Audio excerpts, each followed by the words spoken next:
5 August 2024, Dhaka, Bangladesh.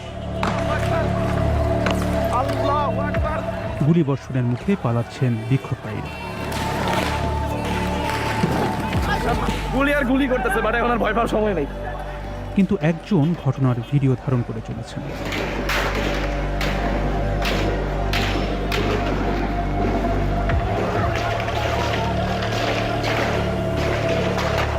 Phone ধরে বলে যে আপনার ফোন তো বন্ধু তো গুলি খাইছে, ওর অবস্থা ভালো না। যাত্রাবাড়ির এই এলাকাটিতে পুলিশ নির্বিচারে গুলি চালায়। এ ঘটনায় কমপক্ষে 52 জন প্রাণ হারান, আহত হন আরও অসংখ্য মানুষ। মানে তারা তো মনে করেন ধরে ধরে ফায়ার করতেছে, 2-3টা বাড়ি দেয়, বলে কি যাও, যাই দৌড় দিলেই গুলি করে। মানে কিভাবে যে ভাই গুলি করছে। আমরা এখনো বলে থাকি যে আমাদের হয়তোবা মৃত্যু অথবা মাতৃভূমি, দুইটার একটা। অপ্রকাশিত ভিডিও, পুলিশ ও বিক্ষোভকারীদের বক্তব্য এবং নথিপত্রের ভিত্তিতে আমরা জানার চেষ্টা করেছি সেদিন আসলে কি ঘটেছিল এবং ঘটনাটির জন্য দায়ী কারা। এই পুলিশ তো আর নিজের ইচ্ছায় গুলি করে নাই, পুলিশকে তো কেউ নির্দেশনা দেওয়া হয়েছে, এবং এই নির্দেশনাগুলো কারা দিল? এখন লেখা নির্বাচন ব্যবহার করে গুলি করতে।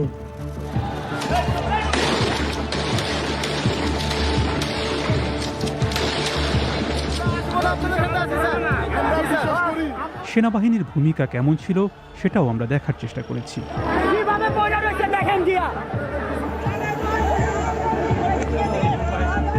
বাংলাদেশ জুড়ে কয়েক সপ্তাহের রক্তপাতের পর তৎকালীন প্রধানমন্ত্রী শেখ হাসিনা দেশ ছেড়ে পালান।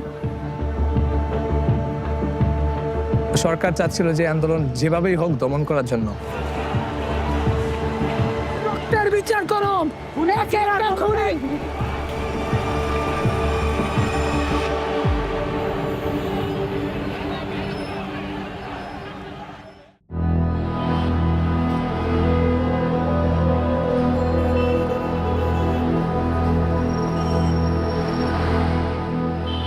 টানা 15 বছর শেখ হাসিনা এবং তার দল আওয়ামী লীগ বাংলাদেশের রাষ্ট্র ক্ষমতায় ছিল। Bangladesh always maintain the human rights.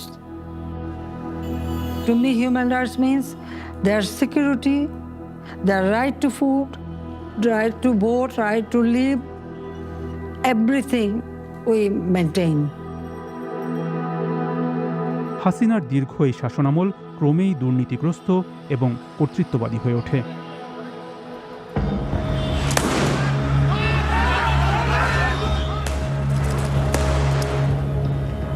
বিরোধীদের ধরে ধরে জেলে ভরা হয়, নির্যাতনের শিকার হন অনেকে।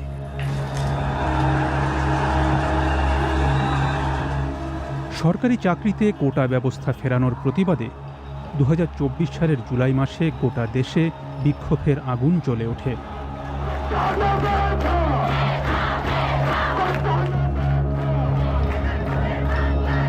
About 30% of jobs were set aside for the families of veterans who fought in the country's War of Independence.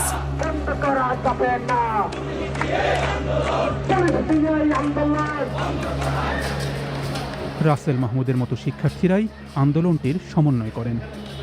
যখন দেখলাম যে আমার এই কোটা সংস্থার, এটা আমি যেহেতু শিক্ষার্থী, আমি এই কোটার যদি হচ্ছে বৈষম্যের শিকার হয়ে যায়, তাহলে আমি দেখা যায় একটা ভালো জব পাবো না।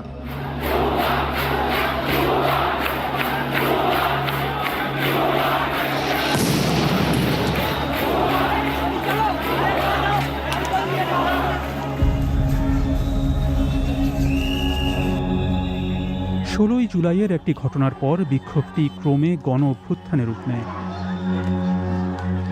আন্দোলনে সম্মুখ সারিতে ছিলেন 23 বছর বয়সী আবু সাইদ।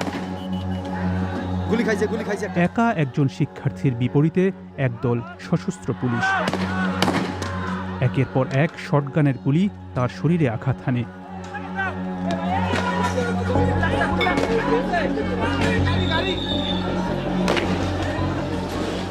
হাসপাতালে পৌঁছানোর আগেই আবু সাইদের মৃত্যু হয়। এ ঘটনার পর আন্দোলন আর কোটা সংস্কারের দাবির মধ্যে সীমাবদ্ধ থাকেনি।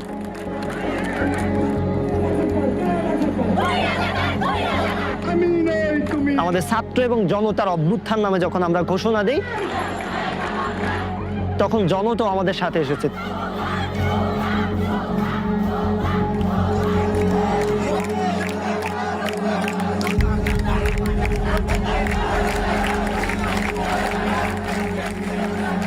আবু সাইদের হত্যার খবর ছড়িয়ে পড়ার পর আন্দোলন আরও তীব্রতর হয়ে ওঠে।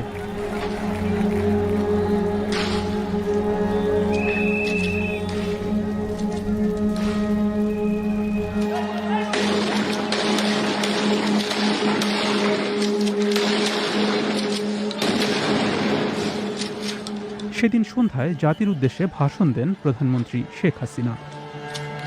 এই আন্দোলনের শুরু থেকেই সরকার যথেষ্ট ধৈর্য ও সহনশীলতা প্রদর্শন করেছে।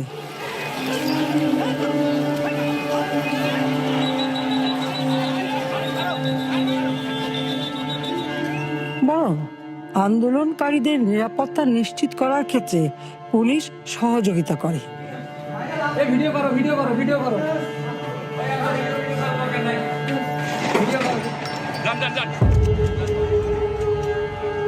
আমি আন্দোলনরত কোমলমতি ছাত্রছাত্রীদের নিরাপত্তা নিয়ে অত্যন্ত উদ্বিগ্ন। দিনের পর দিন প্রতিনিয়ত আমরা দেখতে পাচ্ছি যে আমাদের ভাই বোনরা আহত হচ্ছে, ভাই বোনরা শহীদ হয়ে যাচ্ছে। তখন তো আর আমরা এত রক্তের উপর দাঁড়িয়ে এই রক্ত মারে আমরা গিয়ে শেখ হাসিনার সাথে সংলাপে বসতে পারি না।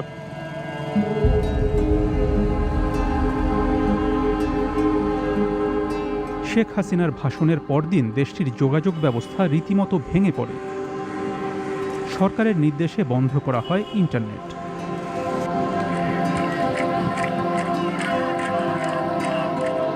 সরকার চাচ্ছিল যে আন্দোলন যেভাবেই হোক দমন করার জন্য। বিজয়ের মতো তরুণ শিক্ষার্থীরা তখন ক্রমবর্ধমান প্রতিরোধের বলিষ্ঠ কণ্ঠস্বর হয়ে ওঠেন।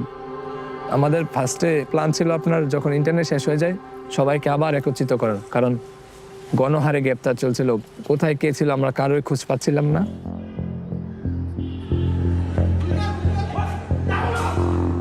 সবগুলোকে অ্যারেস্ট করতে বলছিলাম, সবাইকে বলা হয়েছে যে যেখান থেকে টিকাটা পারবো দেখে ফেলবে। হাসিনা একটি নির্দেশ জারি করেন, পুলিশ ও নিরাপত্তা বাহিনীকে প্রাণঘাতী অস্ত্র ব্যবহার করতে হবে। ফাঁস হওয়া এই অডিও রেকর্ডিং, যা বিবিসি যাচাই করেছে, সেখানে শেখ হাসিনাকে নির্দেশনা দিতে শোনা যাচ্ছে।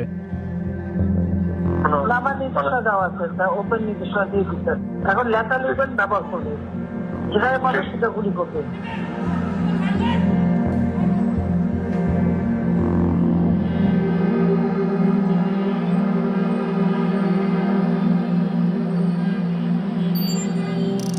আন্দোলনের অন্যতম প্রধান কেন্দ্র ছিল যাত্রাবাড়ী। বন্দরনগরী চট্টগ্রামের সঙ্গে রাজধানী ঢাকার সংযোগ স্থাপনকারী এই রুটটি পণ্য পরিবহনের ক্ষেত্রেও বেশ গুরুত্বপূর্ণ। অনেক জনগণ থাকে যাত্রাবাড়ি ড্যামরা এলাকায়, কারণ ঢাকামুখী একটা প্রবেশ পথ এই যাত্রাবাড়ি। এই এলাকার মধ্যে সবাই থাকে, স্টুডেন্টও আছে, আপনার অনেক শ্রমিক আছে। মহাসড়কের গা ঘেঁষে দাঁড়িয়ে রয়েছে কড়া নিরাপত্তা বেষ্টিত একটি পুলিশ স্টেশন, যাদের দায়িত্ব সেখানকার নিরাপত্তা নিশ্চিত করা।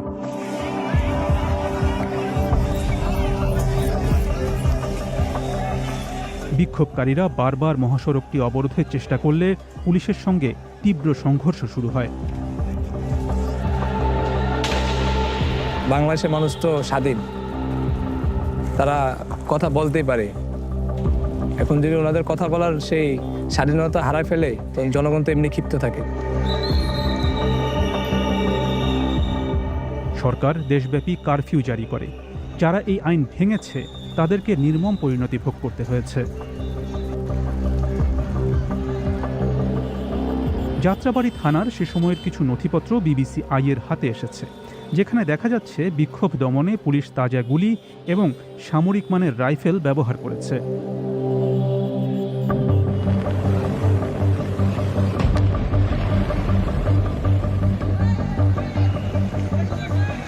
বড় অভিযানের অংশ হিসেবে 20শে জুলাই যাত্রাবাড়ী মহাসড়কে বিক্ষোভকারীদের ছত্রভঙ্গ করে দেয় পুলিশ ও সেনাবাহিনী। সেদিনকার একটি ভয়াবহ ঘটনা ক্যামেরায় ধরা পড়ে। মহাসড়কের পাশে একটি চায়ের দোকানের কাছে 19 বছর বয়সী শিক্ষার্থী ইমাম হাসান তাইমকে মারধর ও গুলি করে পুলিশ। তাইমের বন্ধু তাকে নিরাপদ স্থানে সরিয়ে নেওয়ার চেষ্টা করলেও পুলিশ গুলি অব্যাহত রাখে। পরে ওই দিনই তাইমের মৃত্যু হয়।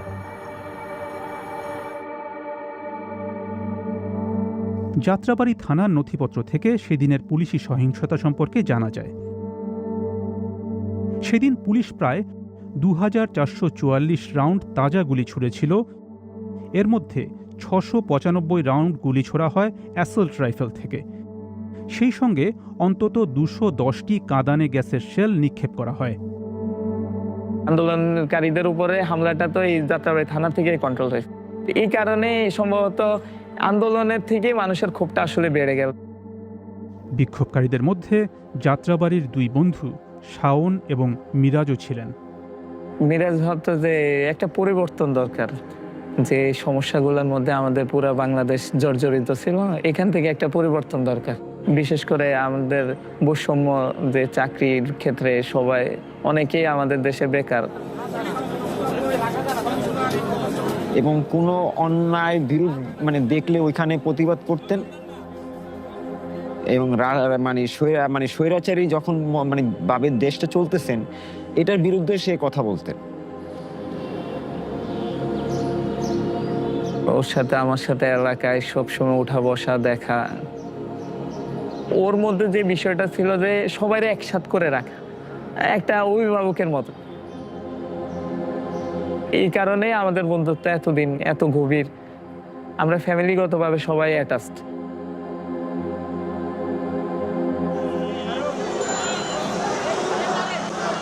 পুলিশের সাথে সংঘর্ষ সহিংস হয়ে ওঠার সঙ্গে সঙ্গে পরের 2 সপ্তাহে বিক্ষোভকারীদের সংখ্যাও বাড়তে থাকে।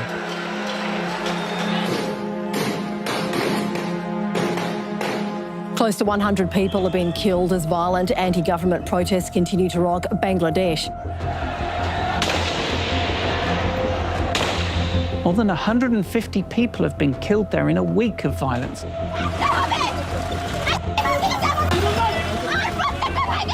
পরিস্থিতি এক পর্যায়ে চরমে পৌঁছায়। এখন আন্দোলনকারীদের আর পিছু হটার সুযোগ নেই। তারা তখন গণ অভ্যুত্থানের প্রস্তুতি নিচ্ছেন, আর সেটি ঠেকানোর পরিকল্পনা করছেন শেখ হাসিনা।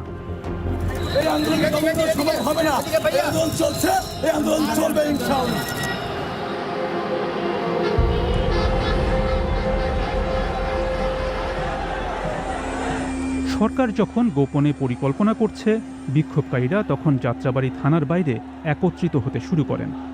আমরা ফার্স্টে ছাত্র জনতাকে শান্ত হতে বললাম।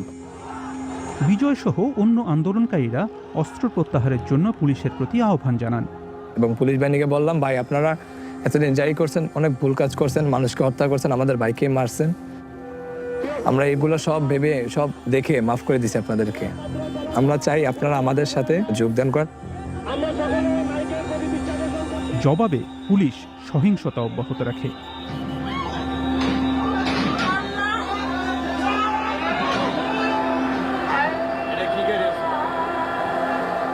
সেদিন সন্ধ্যায় নিরাপত্তা কর্মকর্তাদের সঙ্গে গণভবনে জরুরি বৈঠকে বসেন প্রধানমন্ত্রী শেখ হাসিনা।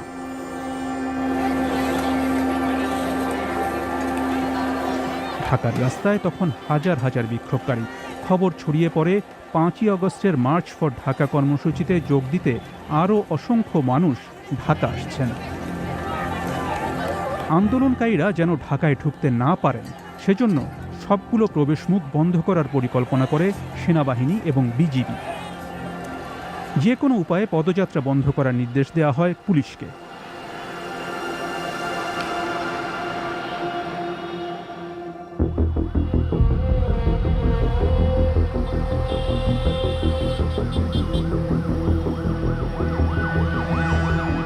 পাঁচ তারিখে মিরাজ আমাদেরকে সবাইকে ফোন দিয়ে নিয়ে আসে, আমাদের বাসার পাশে নিয়ে আসে। ইভেন বলে যে আজকে যদি না যাই তাহলে নিজেকে আমরা মাফ করতে পারবো না। আজকে হয়তো একটা ভালো একটা কিছু হবে। পদত্যাগের দাবিতে হাজার হাজার বিক্ষোভকারী প্রধানমন্ত্রীর বাসভবনের দিকে যাত্রা শুরু করলে মিরাজ এবং শাওনও তাদের সঙ্গে যুক্ত হন। এই জায়গাগুলো লোকে লোকারণ্য ছিল, অনেক মানুষ, মানে মানুষের মধ্যে ভয়ভীতিও ছিল না। এরপর যে ঘটনাটি ঘটে সেটি বাংলাদেশের ইতিহাসে পুলিশি সহিংসতার সবচেয়ে খারাপ দৃষ্টান্তগুলোর একটি। আমরা শত শত ছবি ও ভিডিও সংগ্রহ, প্রত্যক্ষদর্শীর সাক্ষ্য গ্রহণ এবং সেগুলো বিশ্লেষণ করেছি, জানার চেষ্টা করেছি সেদিন কি ঘটেছিল। আমরা শুরু করেছি দুপুর 1:26 থেকে, কারণ ওই সময় বিক্ষোভকারীরা যাত্রাবাড়ি থানার নিকটবর্তী টোল প্লাজার দিকে এগোতে শুরু করেন। ভাই পুলিশ, ঠিক আছে, একটা মানুষের সামনে আগাইতেছে না, এখানকার যেমনে পারে সামনে গুলি করতেছে, এই যে ছাদ থেকে গুলি করতেছে, অবস্থা পুরো একদম খারাপ।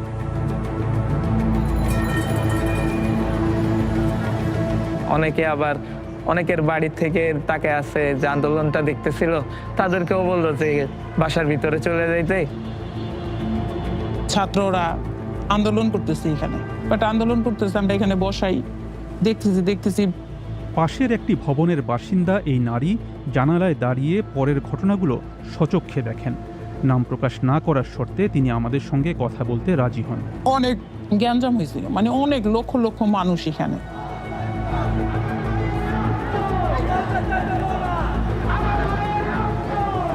তখন আমরা শুনতে পাই যে তিনজন স্নাইপারে নিহত হয়েছে। তারপরে আমরা শুনতে পাই এবং কি আমরা ওইখানে যাই, যে দেখি যে রক্ত পড়ে আছে।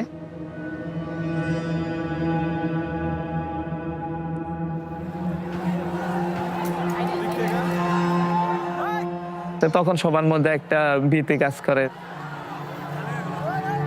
গুলিতে দমে না গিয়ে আন্দোলনকারীরা সামনে এগিয়ে গিয়ে পুলিশের ব্যারিকেড ভেঙে ফেলেন।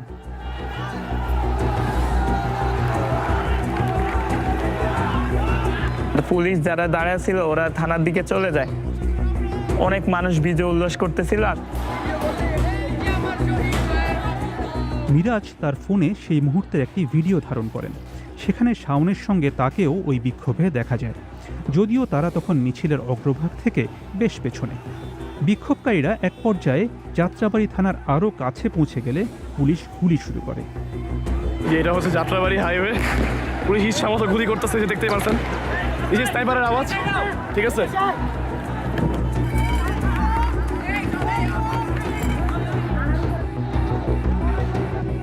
বেলা 1:55। পুলিশ গুলি ছুটতে ছুটতে থানার বাইরে বেরিয়ে আসে। এতে বিক্ষোভকারীরা পিছু হটতে বাধ্য হন।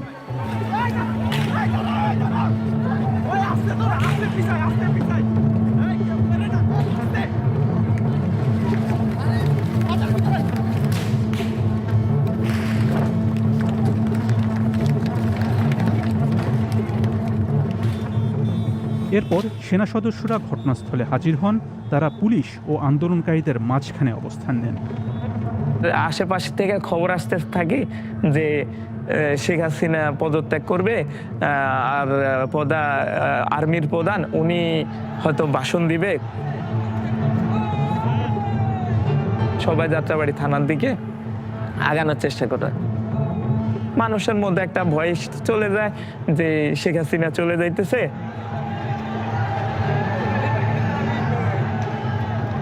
সবাই ভাবতেছে যে আর তো পুলিশ গুলি করার কোনো সম্ভাবনাই নেই। সেনাবাহিনী শেখ হাসিনাকে জানিয়ে দেয় যে গণভবনের দিকে আসা বিক্ষোভকারীদের তারা প্রতিহত করতে পারবেন না। এরপর বেলা 2:25 তিনি হেলিকপ্টারে করে পালিয়ে সামরিক বিমানবন্দরে চলে যান।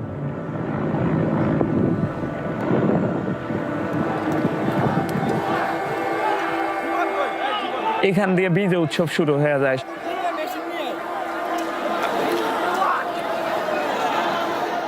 যাত্রাবাড়িতে একটা আনন্দ মুখর পরিবেশ তৈরি হয়। প্রায় একই সময়ে যাত্রাবাড়ি থেকেও সেনাবাহিনীর গাড়িগুলো সরে যেতে শুরু করে। তবে তাদের একটি দল তখনও থানার বাইরে অবস্থান করছিল।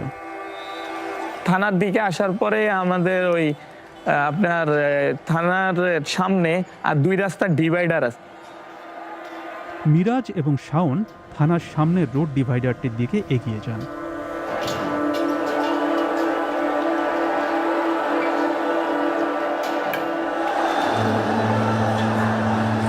এটা হলো নতুন বিল্ডিং এর ছাদে অনেক পুলিশ ছিল।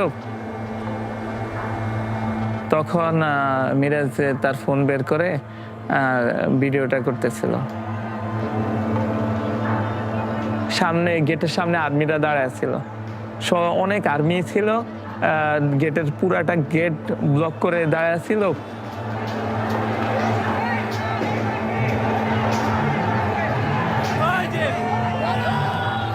বিক্ষোভকারীরা তাদের সঙ্গে যোগ দেওয়ার জন্য সেনা সদস্যদের উৎসাহ দিতে থাকেন।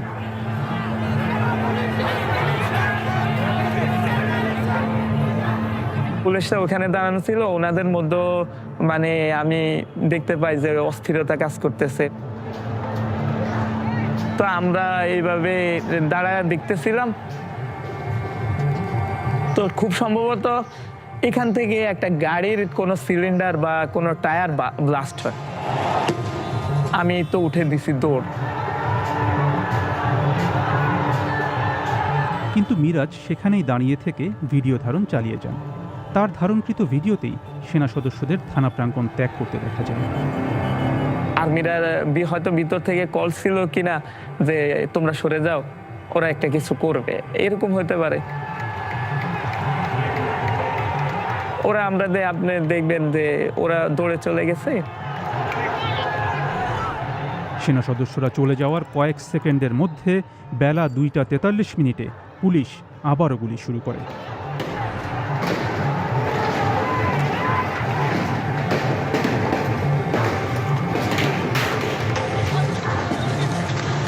সাউন্ড শুরু হয়ে যায়, অনবরত গুলির সাউন্ড। পুরা ধরা গুলি করতেছে, মানে গুলি যে কিভাবে করছে বলার বাহিরে। গুলি ঘরে আইসা পড়ে, সবাই লুকায়া বসেছিলাম।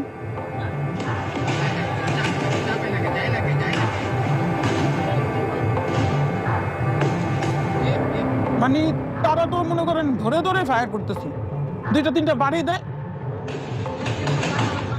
বলে কি যাও, যাই দৌড় দিলেই গুলি করবে। মানে কিভাবে যে ভাই গুলি করছে।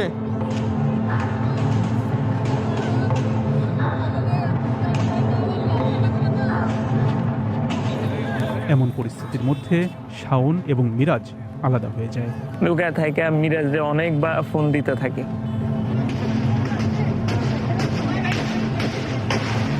তারপরে আমি চিন্তা করি যে যেহেতু গুলির সাউন্ড হইতেছে অনেকক্ষণ থেকে, তো সম্ভবত এই সাউন্ডের কারণেও শুনতে পাইতেছে না, বা মানুষের শোরগোলের কারণেও ও শুনতে পাইতেছে না। তা আমি একটু পরে ফোন দিই, আমি আবার অস্থিরতা আবার ফোন দিতে থাকি। শাওন জানতেন না যে মিরাজ তখনও থানার বাইরে দাঁড়িয়ে রয়েছেন। মিরাজ ভিডিও ধারণ অব্যাহত রাখেন। সেখানে তার নিজের জীবনের শেষ মুহূর্তগুলো ধরা পড়েছে।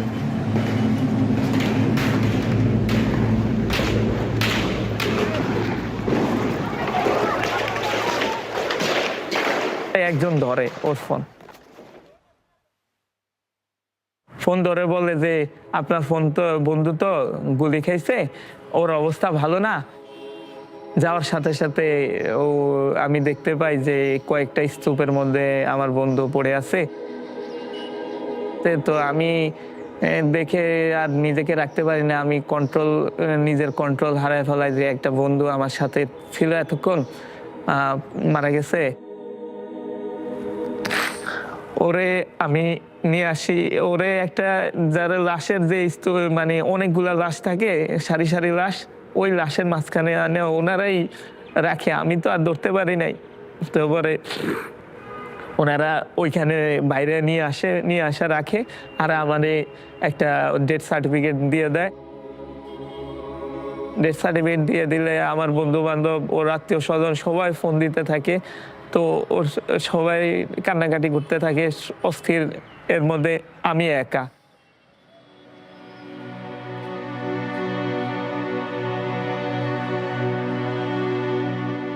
Breaking news that we're getting from Bangladesh. We are hearing that the Bangladesh Prime Minister has resigned and left the country.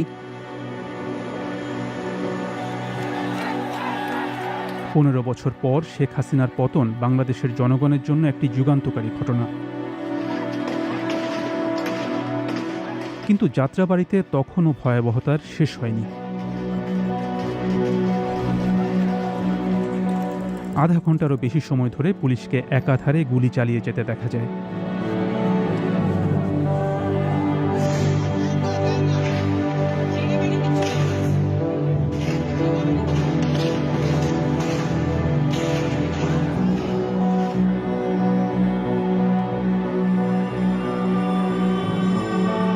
গুলি করতেছে, মানে এখন আর ভয় পাওয়ার সময় নেই।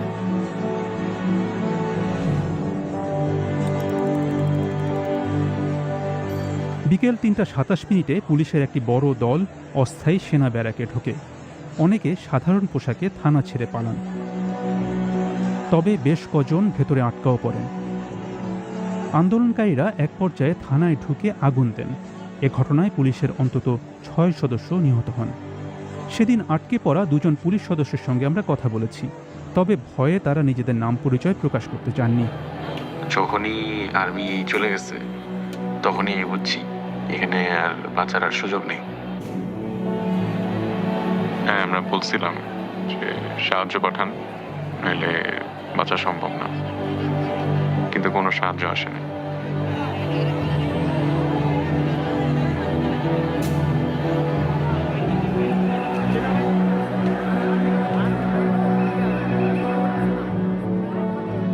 ভিডিওতে দেখা যাচ্ছে পুলিশের গুলিবর্ষণের সময় সেনা সদস্যরাও ঘটনাস্থলের কাছেই উপস্থিত ছিলেন। আপনারা কিছু বলেন স্যার, আমরা গুলি করব কে? আপনাদের চোখের সামনে কতটি মানুষ মারলো স্যার, এটা বলেন। কিভাবে পয়সা রয়েছে দেখেন গিয়া।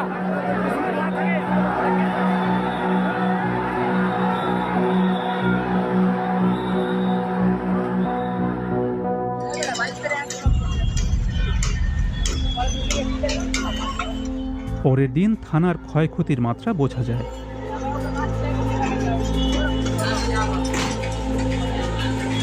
পালানোর সময় পুলিশের ফেলে যাওয়া পোশাক পরিচ্ছদ মেঝেতেই পড়ে রয়েছে।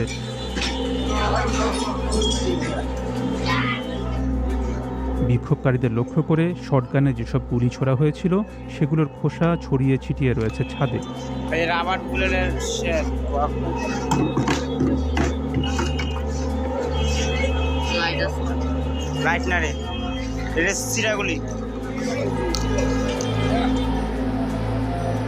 পুলিশের যে কর্মকর্তারা 6 আগস্ট যাত্রাবাড়ি গিয়েছিলেন তাদের সঙ্গেও দেখা করেছি আমরা। যাত্রাবাড়ির প্রত্যেকটা অলিগলিতে মানুষ ভরা, এবং তারা পুলিশের প্রতি যে ক্ষোভ সেটাও আমি তখনও দেখা যাচ্ছে আর কি। আমি আমার একজন কলিগের মাধ্যমে আমি জানলাম যে যাত্রাবাড়ি থানা, ঢাকা যাত্রাবাড়ি থানার সামনে পুলিশের অনেক লাশ পড়ে আছে।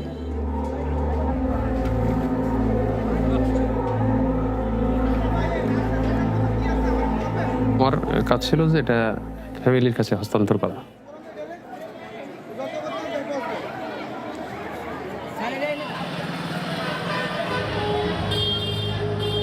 পরিস্থিতি শান্ত হবার পর একটা প্রশ্নই রয়ে যায়, এসব ঘটনার জন্য আসলে দায়ী কে? পুলিশের যাদের সঙ্গে আমাদের কথা হয়েছে তারা বলছেন তারা কেবল আদেশ পালন করেছেন। আমরা চেইন অফ কমান্ডে চলি, কমান্ডের বাইরে যাওয়ার কোনো অপশনই নেই। হত্যাকাণ্ড যে সময় ঘটে তখন যাত্রাবাড়ি থানার ভারপ্রাপ্ত কর্মকর্তার দায়িত্বে ছিলেন আবুল হাসান। হ্যাঁ, এটা আসলে কি ওসি স্যারের উপরে, তার সাথে উপরে সবার যোগাযোগ।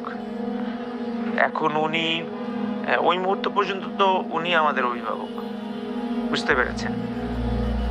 উনি যেভাবে বলবেন, ডিসি স্যার যেভাবে বলবে, এভাবে। হাসানকে ইতোমধ্যেই গ্রেফতার করা হয়েছে। তবে তিনিও তার উপরের কিছু কর্মকর্তার নির্দেশে কাজ করেছেন বলে আমরা জানতে পেরেছি। তাদের মধ্যে একজন ঢাকা মহানগর গোয়েন্দা পুলিশের তৎকালীন প্রধান হারুনুর রশিদ।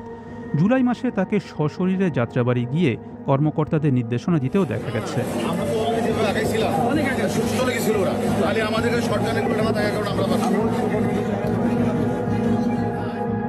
ঢাকা মহানগর পুলিশের তৎকালীন প্রধান হাবিবুর রহমানও কেন্দ্রীয় নিয়ন্ত্রণ কক্ষ থেকে বিভিন্ন নির্দেশ দেন। কমিশনারের নির্দেশনা ছাড়া কোনো কিছুই হবে না। গুলির যে নির্দেশনা, এটা সামগ্রিক নির্দেশনা ছিল, যেটা কমিশনার বলে দিছিল। যদি কেউ আমাদের আইন শৃঙ্খলা ভঙ্গজনিত কোনো ধরনের অপতৎপরতা চালাতে চান, সেটি যেই হোক, সেটি শক্ত হাতে মোকাবেলা করা হবে। পুলিশ বাহিনীর দায়িত্বে ছিলেন স্বরাষ্ট্রমন্ত্রী আসাদুজ্জামান খান, আর এই চেইন অফ কমান্ডের শীর্ষে ছিলেন তৎকালীন প্রধানমন্ত্রী শেখ হাসিনা।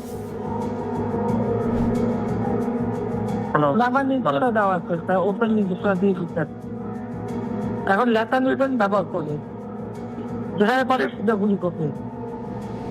তার নেতৃত্ব এবং নির্দেশই বিক্ষোভ দমনের প্রেক্ষাপট তৈরি করে। ভারত সরকার তাকে নিরাপদ আশ্রয় দিয়েছে। একই ঘটনা ঘটেছে স্বরাষ্ট্রমন্ত্রীর ক্ষেত্রেও। তবে হত্যাকাণ্ডে উস্কানি, ষড়যন্ত্র সহ মানবতাবিরোধী বিভিন্ন অপরাধের অভিযোগে বাংলাদেশে অবশ্য শেখ হাসিনার বিরুদ্ধে বিচারিক প্রক্রিয়া শুরু হয়েছে। আন্দোলনের প্রায় 1 বছর পর দেখা যাচ্ছে অভিযুক্ত পুলিশ কর্মকর্তাদের মধ্যে মাত্র 60 জন গ্রেফতার হয়েছেন। বিচার ও শাস্তিভোগ এড়াতে অভিযুক্ত অন্য কর্মকর্তারা পালিয়ে বেড়াচ্ছেন।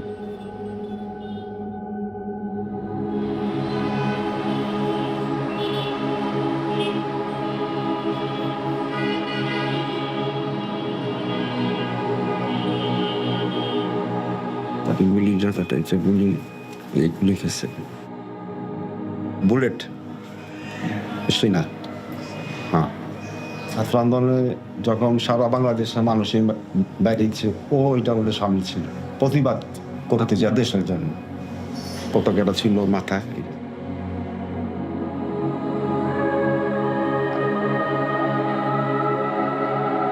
সেই 5ই আগস্টের দিনটা হয়তো আনন্দ ছিল মানুষের কাছে, কিন্তু যখন আমার 22 শহীদ হয়েছে, তারপর থেকে এই কথাটা শোনার পর থেকে মানে আমাদের ফ্যামিলিতে কি একটা মানে অবস্থা হয়েছে, এটা কোনোভাবে এক্সপ্লেইন করা আমাদের পক্ষে সম্ভব না।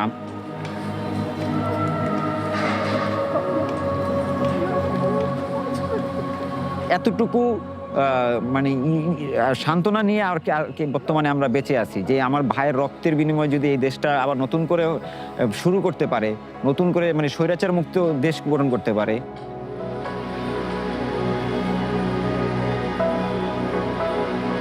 আশা রাখতে পারি। এখন আশা তো মানুষ বুক বাঁধে, আশা ছাড়া তো আমাদের কিছুই করার নেই।